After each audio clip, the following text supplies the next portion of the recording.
Pong topic na pag-aaralan ay patungkol po sa train for godliness. Para po sa atin pong kabanalan. Magkaiba po kasi yung godliness, sanctification at holiness.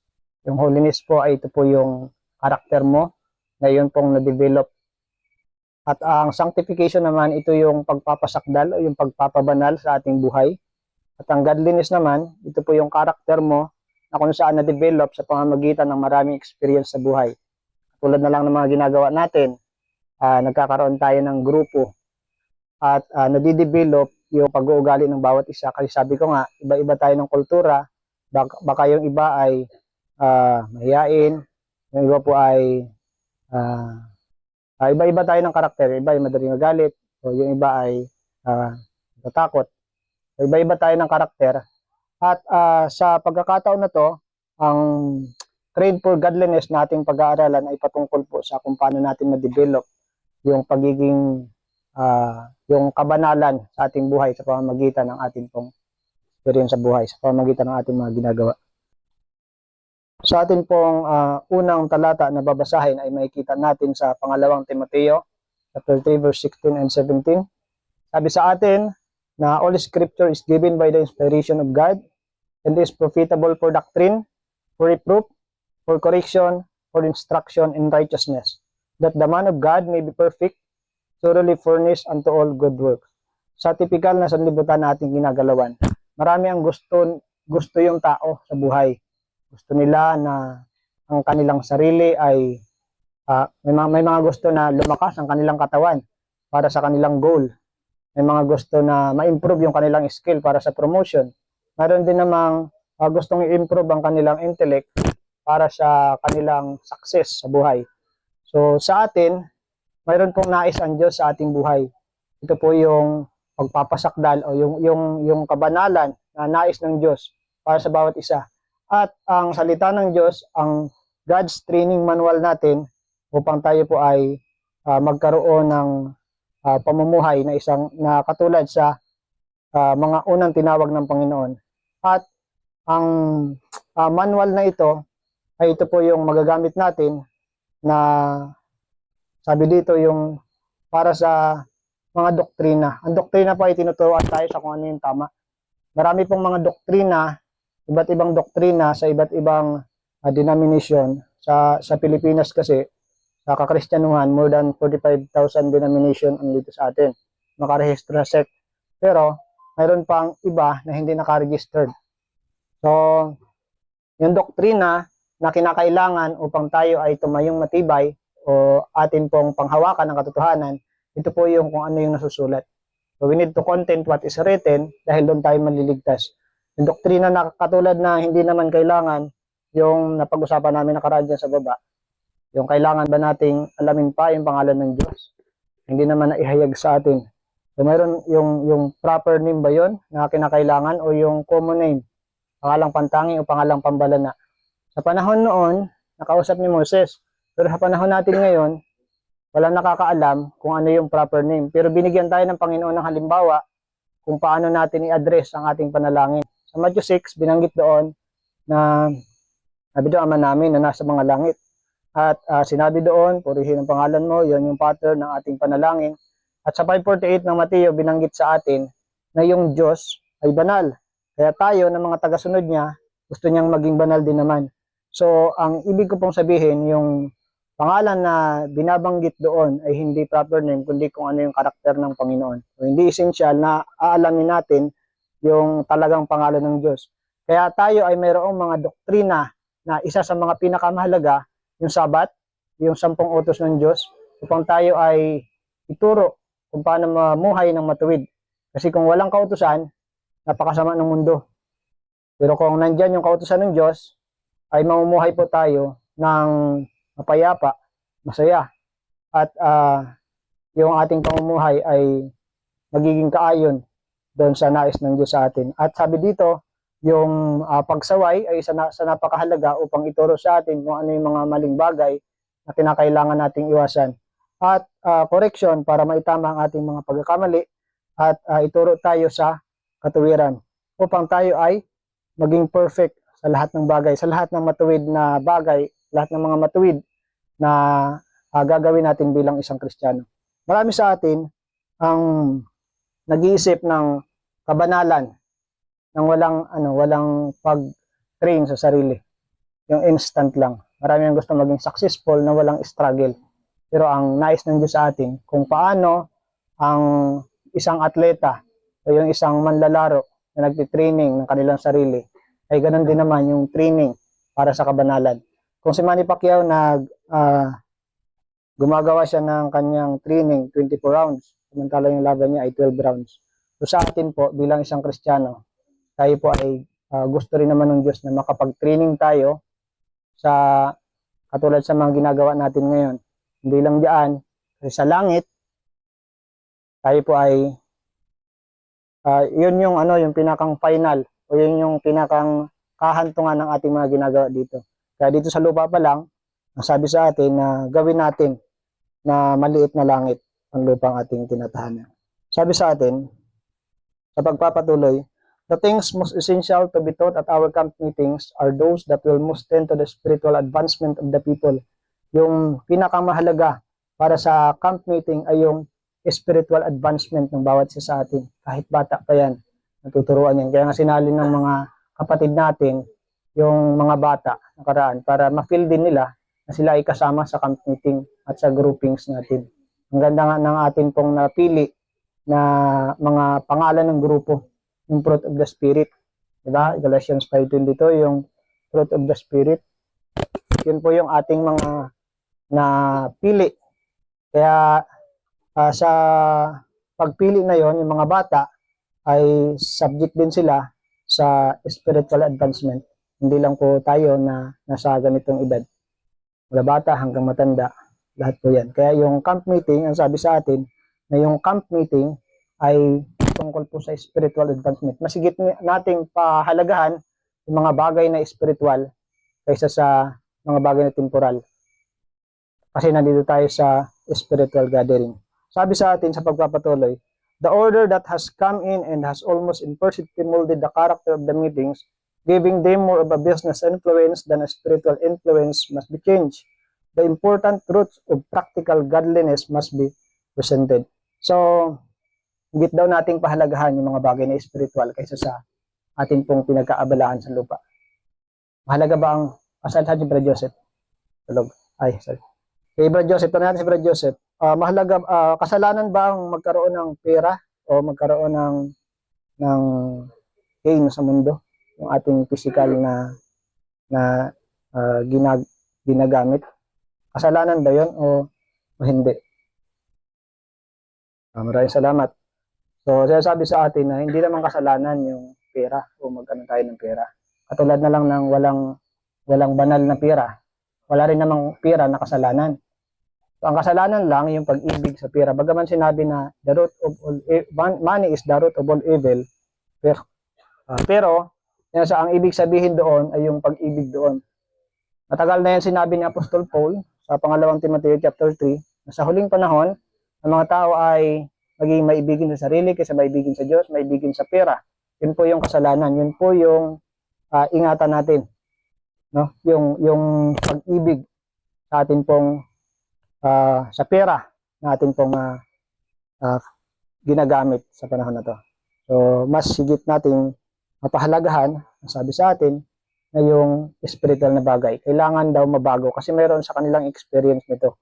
At yung mahalaga na katotohanan ay yung practical godliness sa atin ngayon. Kaya meron tayong mga testimony sa ating mga kapatid na rinig natin.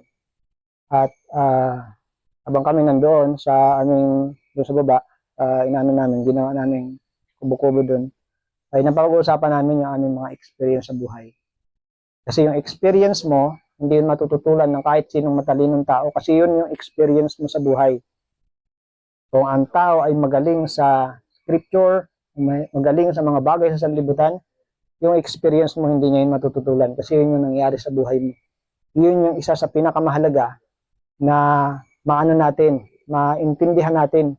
Yun po yung tinatawag na practical godliness, kung paano ang Diyos gumagawa sa iyong buhay. Ito po yung isa sa napakahalaga, yung testimony para sa pagpapalakas sa iba. Hindi lang tayo basta bibitaw ng ng salita ng Diyos na hindi naman natin naranasan. Kaya mo yan, Sister Joelyn. Hindi mo naman kaya. Sabihin natin na kung na-experience mo kasi at napanagumpayan mo, parang mas madali mo siyang maabot. Mas madali mo sa kanyang maipapaliwanag kung paano mapanagumpayan din yung ganung bagay. So ito po yung practical godliness. Sa 1 Timothy chapter 4 verse 7 to 12, but refuse profane and old wives' fables, and exercise thyself rather unto godliness. For bodily exercise profiteth little, but godliness is profitable unto all things, having promise of the life that now is, and of that which is to come. This is a faithful saying, and worthy of all acceptation. So yung mga paniniwala natin, yung mga nasa isipan natin na hindi naman makatotohanan. Sa Pilipinas lang yung may tikbalang, sa Pilipinas lang yung mga aswang. Yung mga ganyan, kasama yan sa mga Deuteronomy 18 binanggit doon na huwag nating paniwalaan yung ganyan. Kasi lalayuan tayo ng Holy Spirit. At ang sabi sa atin, exercise natin ang ating sarili sa kabanalan.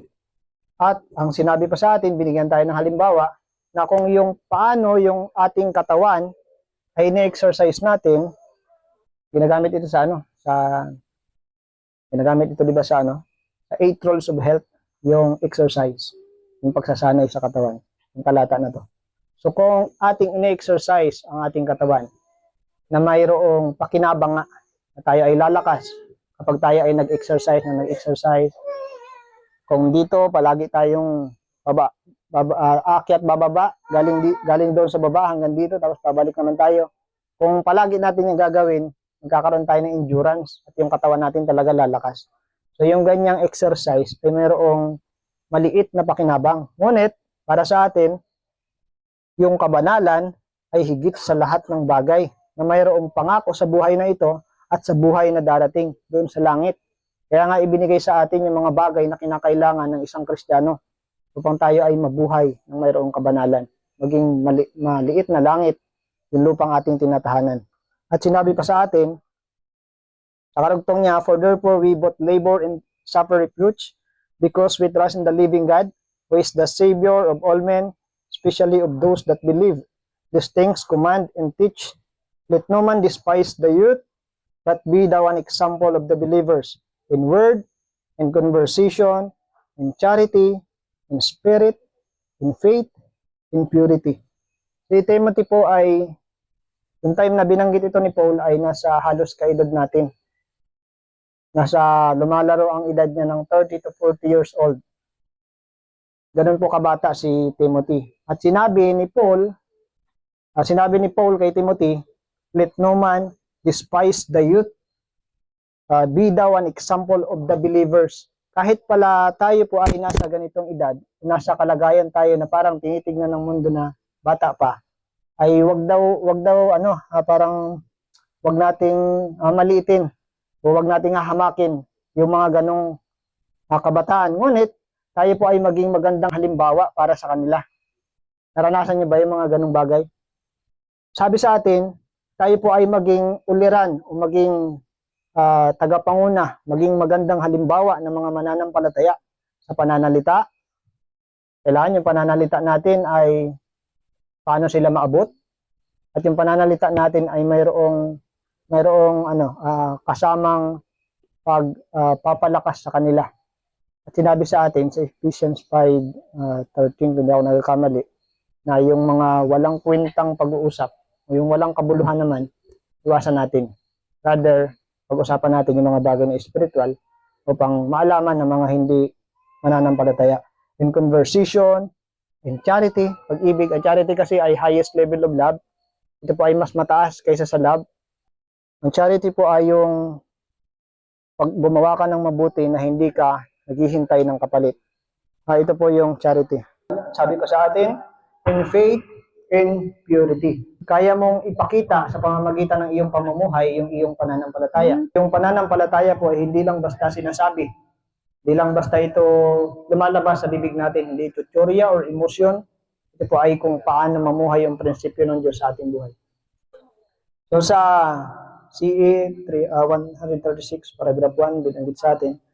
At sa ating pagpapatuloy, sinabi sa atin, yan, It is true that the simplicity of true godliness has to a large degree been lost from the church, and many of those who profess to be followers of Christ have become blinded that they think that gain is godliness, and they devote their powers to the things of time. Kaya nga, nagkakamali tayo sa mga bagay na iniisip natin na yung kabanalan ay sa pamamagitan ng pag-gain natin ng mga bagay sa mundo. At marami nga, sa pamamagitan ng ganoong kaisipan, ang nagsasakripisyo ng kanilang oras, ng kanilang panahon, ng kanilang oras sa Panginoon, dahil sa ganon yung kanilang iniisip. They do not realize that in order to be a savior of life into life, they must under spiritual discipline and training, learning the school of Christ. So ito po yung binabanggit ng Panginoon na asin ng sanlibutan. Para tayo ay maging asin ng sanlibutan, kailangan tayo po ay maging savior of life into life. Ito po yung tayo ang magbibigay ng pag-asa sa kanila, tayo ang magbibigay ng lasa sa madilim na sanlibutan ito upang sila ay kumaya rin naman sa atin.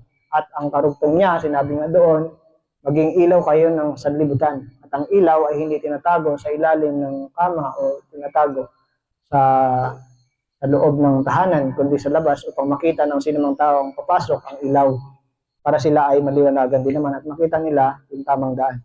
At sinasabi sa atin na they do not realize that in order to be a savior of life into life, they must under spiritual discipline and training, learning the school of Christ. Kailangan natin ng disiplina.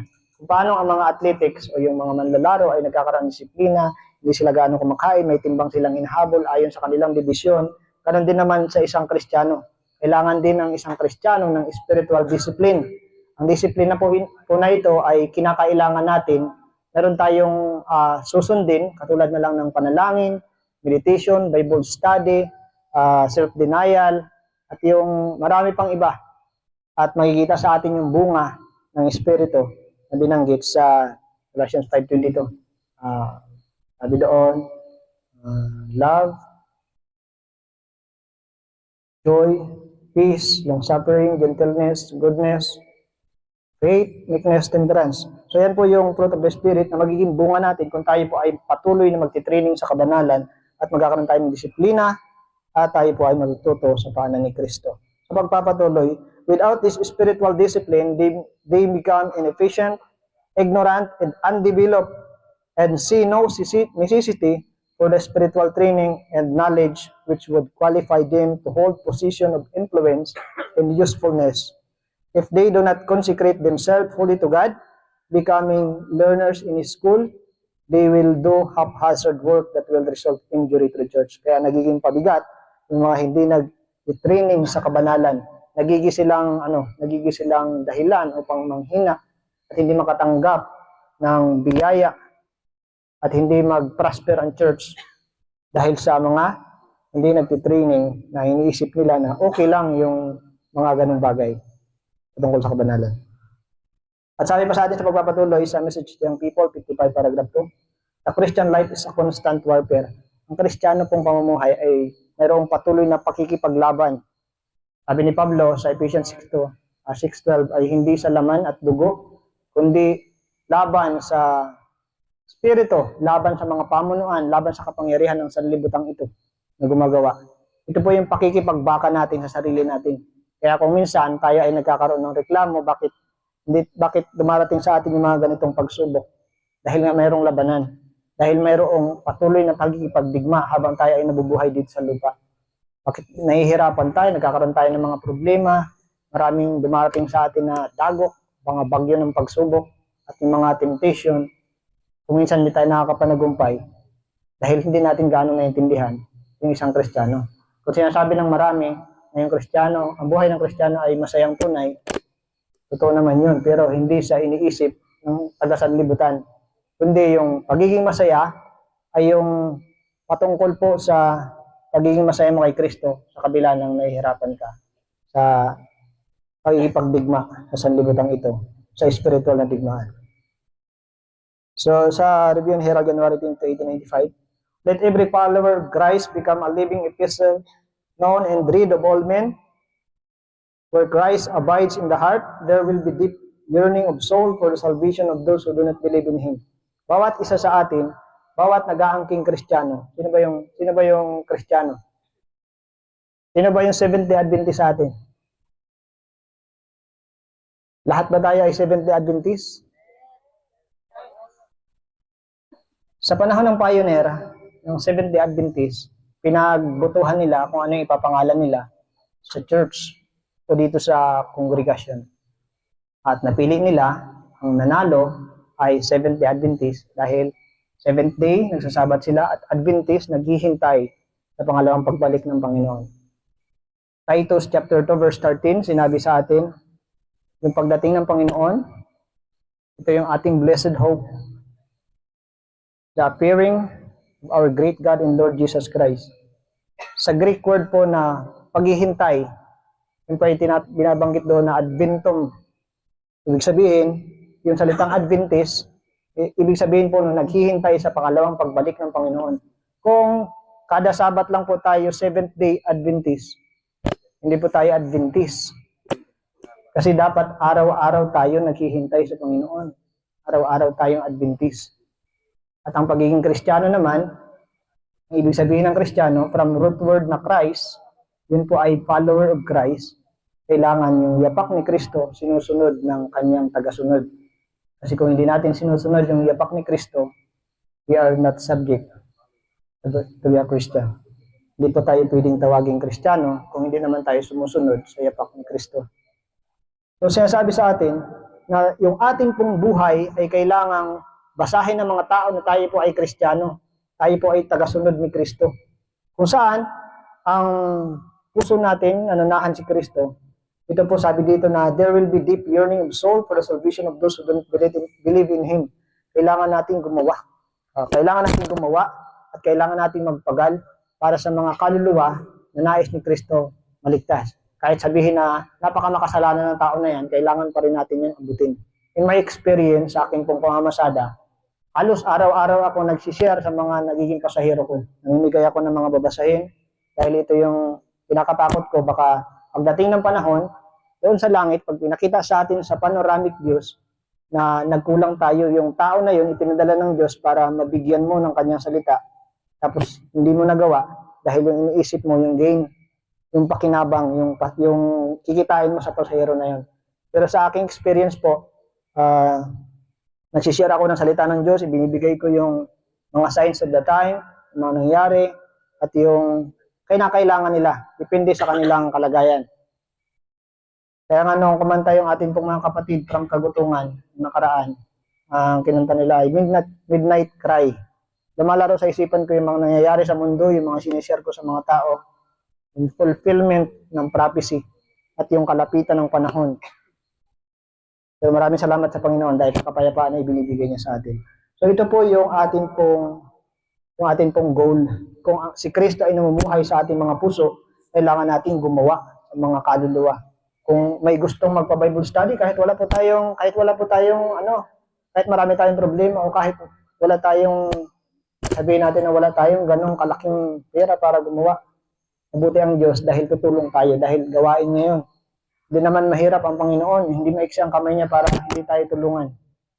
So kung yung puso natin ay naghahangad ng kaligtasan din naman ng iba, gagawin natin kung ano yung bagay na rapat para sa kaluwalhatian ng Diyos. Dahil si Kristo ay namumuhay sa ating puso, gagawin natin kung ano yung kanyang kalooban. Kung ano yung ginawa niya dito sa lupa para iligtas ang mga tao. At alalahanin din naman natin na sa kaluluwa na yon, na iniisip natin na makasalanan, kinamatayan din naman ni Kristo yon. At ang dugo niya na buhos sa Kalbaryo ay tinubos sa tao na yon. At sinasabi sa atin, Ezekiel, sa Book of Ezekiel, na kahit gaano kapula yung kasalanan ng tao, kayang patawarin niya ng Diyos. Kasi kung hindi, mag-aatubili tayo, parang sinasabi mo na hindi sapat ang dugong nabuhos sa Kalbaryo para patawarin ang tao na yun. Kaya kahit gaano nakasalanan ng tao na iniisip natin na yun, kayang patawarin yan sa pamamagitan ng dugo ni Kristo. Sabi pa sa atin, let Christians reveal to every son and daughters of Adam the fact that they are more anxious to practice the good works of Christ in the world and to be seeking for riches. Let your words and your example to be continual sermon, making manifest the fact that you are laying up your treasure above, that your life hid with Christ, who is your life when He shall appear in glory. So, ang sinasabi sa atin na higit nating pag-ipunan ng kayamanan yung nasa langit. It is the safe investment para po sa bawat Kristiyano. Kasi ito po yung hindi mananakaw, hindi masisira, hindi mawawala. Dito sa amin mahilig yung sunog dito sa lugar namin diyan sa bayan. Kapag namamasada ako diyan, nakikita ko palagi yung mga nasusunugan diyan. Doon sila lumipat sa shelter. Alam niyo ng mga taga dito sa amin, taga Palawan. Ilang bisis na sunugan diyan sa amin. Yung mga nakaraan lang ngayong taon, yung mga nakaraang buwan. At yung iba nga nagsilipat sa tinatawag namin na shelter ngayon, dun sa aming Coliseum banda. Yung mga bahay doon, lalaki. Yung mga bahay doon, mga konkreto, pero nasira lang, yung sunog, isang iglap lang. Kaya nag-iyakan sila, pati yung motor nila, mayroon pa nga doon nasunog motor. Dalawa lang yung motor niya, nasunog pa. So yung investment nila na yun, hindi nila napakinabangan. Nagkaroon lang sila ng pagdurusa sa puso nila. Pero sa atin, sinasabi sa atin ng Panginoon, na kapag tayo ay magtiis, sa pamamagitan ng pag-iipon natin ng kayamanan sa langit, yun po yung safe na investment. Ito po yung safe na pag-iipon ng kayamanan na hindi masisira at hindi mawawala. At tatamuhin natin yun kapag nandun na tayo sa langit. Kapag papatuloy, sinasabi para sa atin na tayo po ay maging patuloy na halimbawa ang ating buhay ay maging bukas o bukas na aklat at continual sermon sa bawat hindi sumusunod sa Diyos. Kaya sabi sa atin na kung hindi natin kaya na i-share yung salita ng Diyos, hindi natin kayang sawayin yung iba, hayaan natin na makita nila sa ating buhay at yun ang sasaway sa kanila. Meron po yan tayong mababasa niyan na kahit gaano ka pa kagaling o kahit gaano pa tayo ka marunong mag-share sa iba kung yung buhay natin ay hindi naaayon doon sa sinasalita natin, hindi po sila maniniwala. Pero kung hindi sila maniwala sa ating sinasabi, ang ating buhay ang magsasalita sa kanila at doon sila maniniwala na tayo ay may Diyos. Sa pagpapatuloy, the church great need. What is the church great need this time? A revival of true godliness among us is the greatest and most urgent of all our needs. Yung revival ng tunay na kabanalan ay ang isa sa pinakamalaking kinakailangan natin. Ito yung greatest of all and most urgent of all our needs. Kasi marami sa mga kakristyanuhan na iniisip nila na yung kabanalan ay intellectually, emotionally, in words. Pero sa katotohanan po, ito po ay live. Ito po ay isa sinasa kabuhayan kung paano ka mamuhay. Hindi hourly, hindi daily, hindi weekly, hindi monthly, kundi sa araw-araw nating buhay. Papakita natin na tayo po ay lumalakad sa kabanalan. At yung kabanalan na yun ang makikita nila na tayo po ay Kristiyano. To seek this should be our first work. There must be earnest effort to obtain the blessing of the Lord, not because God is not willing to bestow His blessing upon us, but because we are unprepared to receive it. Ayaw ba ng Diyos na tanggapin natin yung mga pagpapala niya? Gusto ng Diyos na tanggapin natin yung mga pagpapala ng Diyos, pero hindi natin natatanggap, hindi dahil sa ayaw niya, hindi tayo handa na tanggapin ang mga pagpapalang iyon. Kaya hindi natin natatanggap. Sa Hebrews 12:11, now, no chastening for the present seemeth to be joyous, but be grievous. Nevertheless, afterward, it yielded the peaceable fruit of righteousness unto them which are exercised thereby. Sino lang ang makakatanggap ng fruit ng katuwiran na yon? Yung mga nag-titrain sa kanilang sarili. Pero, mahirap sa una. Pero kapag atin po itong napanagumpayan at palagi natin ginagawa, tayo po ay tatanggap ng bunga ng katuwiran. Testimony Volume 2, 314 paragraph 3. Train your thoughts so that it will be easy for them to dwell upon pure and holy things, cultivate a love for spiritually and true godliness. So kailangan din naman natin ng malinaw na isipan, na training natin para madali tayong tatanggap ng mga bagay na makalangit. Nung sila Shadrach, Meshach, and Abednego at si Daniel, tumanggap po sila ng karunungan mula sa Diyos dahil sinusunod nila at nagkakaroon sila ng pagsasanay sa kanilang temperance, sa kanilang sarili. Kung mabasa natin yun, isa yan sa mga binanggit ng ating pong propetesa, Ellen White, na sa kanilang camp meeting, ito po yung isa sa pinakamalinaw nilang na intindihan yung kalagayan ng apat na Hebrew boys sa panahon ni Daniel.